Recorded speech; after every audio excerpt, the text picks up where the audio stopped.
आज आपके, मेरे और उत्तराखंड की पुलिस और सरकार के लिए एक लैब टेस्टिंग करते हैं जिसमें इंसानियत का टेस्ट होगा, नफरत की बीमारी का पता लगाने का टेस्ट। अब आप कहेंगे ये कैसा टेस्ट हुआ? नफरत को मापने का भला टेस्ट कब से होने लगा? पहले आप टेस्ट दीजिए, आपके स्क्रीन पर 2 वीडियो आएंगे, दोनों को पहले देखते हैं। I will appeal all my brothers of sisters of Indian who believe in prosperous and united India that they should oppose this draconian law. हर किसी को आना चाहिए, हर किसी को, कोई हम मुसलमानों को सिर्फ नहीं आना चाहिए, हर किसी को आना चाहिए कि भाई सिटीजनशिप जो है रिलीजन के बेसिस कैसे हो गया? ये कहाँ हमारे इंडियन कॉन्स्टिट्यूशन में लिखा था? ये हमारे वजूद की लड़ाई है, ये हमें लड़ना पड़ेगा। और ये मैं बता दूं, कोई लड़ाई का मतलब है मारपीट नहीं करनी, डेमोक्रेटिक वे में लड़ना है। साध्वी जी ने बहुत अच्छी बात कही कि मुसलमानों को मारने के लिए तलवार की आवश्यकता नहीं होगी, क्योंकि अब तलवार से आपसे वो मरेंगे भी नहीं, तलवार से नहीं मरने वाले हैं वो। आपको टेक्निक में उनसे बहुत आगे जाना होगा, वो बहुत अच्छे हथियार लिए हुए बैठे हैं। एक कह रहा है कि हमें संविधान के दायरे में लड़ना है, दूसरा कह रहा है कि मुसलमान अब तलवार से नहीं मरेंगे, उन्हें मारने के लिए कुछ और सोचना होगा। लेकिन पुलिस इस नफरती नरसिंहानंद को पकड़ती नहीं है और दूसरी तरफ डॉक्टर कफील खान को एनएसए के तहत जेल में बंद कर दिया जाता है। बेगुनाह होकर भी महीनों जेल में बिताना पड़ता है। आखिर कोर्ट को कहना पड़ता है कि कफील खान का बयान नफरत या हिंसा को बढ़ावा देने वाला नहीं, बल्कि राष्ट्रीय एकता और अखंडता का संदेश देने वाला था। उत्तराखंड के डीजीपी अशोक कुमार कहते हैं कि इस धर्म संसद से कोई हत्या नहीं हुई, कोई हथियार खरीदा नहीं गया, ना ही कोई हथियार फैक्ट्री बरामद हुई, इसलिए यूएपीए नहीं लगाया। मतलब हिंसा का इंतजार करें, नरसंहार होने दें, तब कार्रवाई करेंगे। अगर अब भी सरकार और पुलिस ये सब होने देगी तो हम पूछेंगे, जनाब ऐसे कैसे?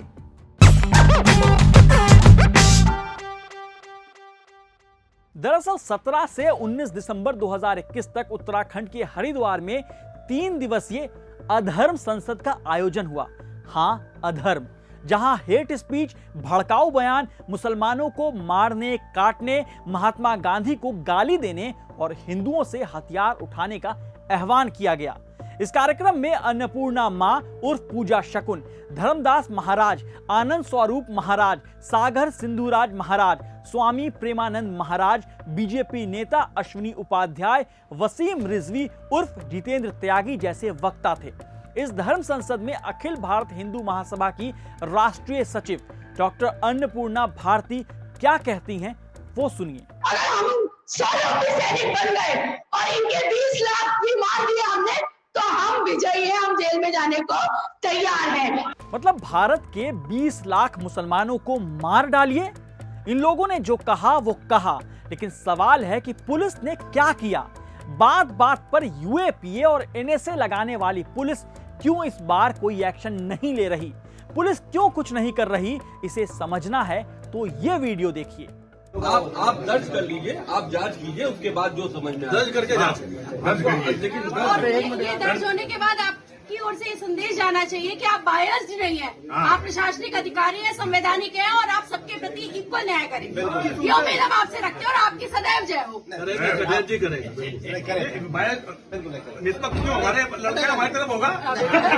धर्म संसद के नाम पर हिंसा की बात करने वालों में से 5 लोग मौलवियों के खिलाफ एफआईआर दर्ज कराने के लिए हरिद्वार पुलिस के पास पहुंच गए। पुलिस ऑफिसर राकेश कथैट के साथ वीडियो में हरिद्वार धर्म संसद में शामिल हिंदू रक्षा सेना के प्रबोधानंद गिरी, यति नरसिंहानंद, पूजा शकुन पांडे, आनंद स्वरूप और वसीम रिजवी उर्फ जितेंद्र नारायण त्यागी दिखाई दे रहे हैं। वीडियो में पूजा शकुन पांडे पुलिस अधिकारी की ओर इशारा करते हुए कहती हैं, एक संदेश जाना चाहिए कि आप बायस्ड नहीं हैं, आप प्रशासनिक अधिकारी हैं और आप सभी के प्रति इक्वल रहा करें। ये उम्मीद हम आपसे रखते हैं और आपकी सदैव जय हो। वहीं बगल में खड़े यति नरसिंहानंद कहते हैं, लड़का बायस होगा लेकिन हमारी तरफ होगा। फिर कमरे में मौजूद सभी लोग हंस पड़ते हैं। पुलिस अधिकारी मुस्कुराता है और सिर हिलाता है। मतलब कानून तोड़ने वालों के साथ मिलकर कानून की खिल्लियां उड़ा रहा है। हां, खाना पूर्ति के लिए उत्तराखंड पुलिस ने अब तक 5 लोगों के खिलाफ भड़काऊ भाषण देने के मामले में एफआईआर दर्ज की है।